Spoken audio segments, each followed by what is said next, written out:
Bonjour Patrice. Bonjour Laurent et bonjour à tous. Beaucoup de choses sur les unes des journaux. Oui, bienvenue dans ce territoire hors pair, cet Eldorado du 21e siècle, cette contrée que le monde entier nous envie, ce pays des merveilles qu'est la France. Regardez la une de la presse nationale, elle témoigne toute, c'est une de ce qu'est le bonheur. Alors bien sûr, il y a l'humanité, toujours un peu ronchon, qui se plaint de ce que les salaires soient sacrifiés par les ordonnances sur la loi travail. On va y revenir, mais pour le reste, que du bonheur. Il y a bien une grève prévue aujourd'hui, mais les syndicats peinent à mobiliser, comme le montre ce dessin de CAC à la une de l'opinion. On y voit monsieur CGT, Philippe Martinez, dans une rame de métro, chanter dans l'indifférence générale que c'est la lutte finale.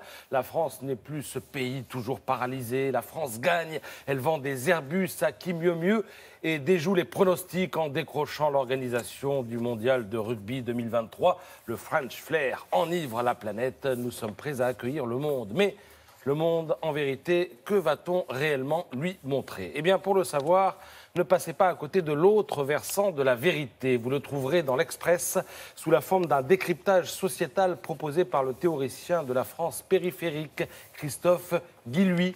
Le géographe qui fouille depuis 20 ans les fractures françaises. Il décortique l'explosion de la classe moyenne et explique la vitalité croissante du vote populiste. On assiste, dit-il, à un processus de désaffiliation progressive des catégories sociales au rythme de leur sortie de la classe moyenne. Alors il y a d'abord eu les ouvriers, aujourd'hui ils s'abstiennent ou ils votent Front National. Puis il y a eu les employés. Pour l'instant, seuls résistent les fonctionnaires et les retraités. Pourquoi? Eh bien parce qu'ils sont encore protégés, eux, des effets de la mondialisation. Mais jusqu'à quand?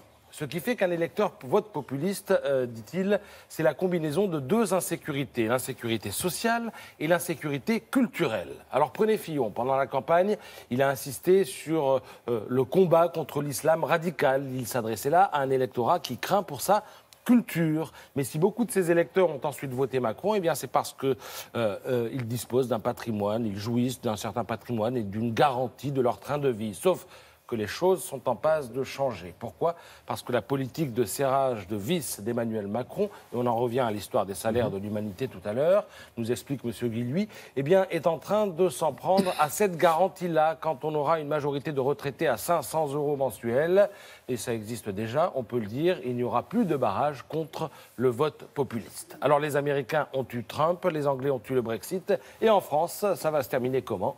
Mystère. Le géographe l'assure, Emmanuel Macron ne s'en sortira pas qu'avec les winners, parce que les cadres et les professions libérales, eh bien, c'est 20% des Français maximum, ce qui laisse un potentiel de 80% pour l'aventure, pour l'inconnu.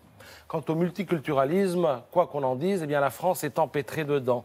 Et penser qu'il se matérialise par une opposition entre les Français blancs et les autres, eh bien, c'est se tromper. Christophe Guilluy pointe des tensions entre des familles maghrébines qui ont connu une ascension sociale et l'immigration venue d'Afrique subsaharienne. Il va même jusqu'à évoquer des tensions dans certaines cités entre Africains anglophones et Africains francophones. Mais cette complexité, la France d'en haut la réfute. Elle vit loin de ça. Elle se gargarise d'un certain discours antifasciste qui, selon le géographe, relève simplement du mépris de classe. Pour elle, les choses sont binaires. Il n'y a que deux camps, celui de l'amour et celui de la guerre. Et il faudrait que la France d'en bas choisisse. Sauf que la France d'en bas, eh bien, elle vit une réalité beaucoup plus complexe. Et c'est pour ça, conclut Christophe Guilluy, que les classes ouvrières ne prennent plus les élites au sérieux, qu'elles soient ces élites intellectuelles, universitaires ou même médiatiques. Merci Patrice.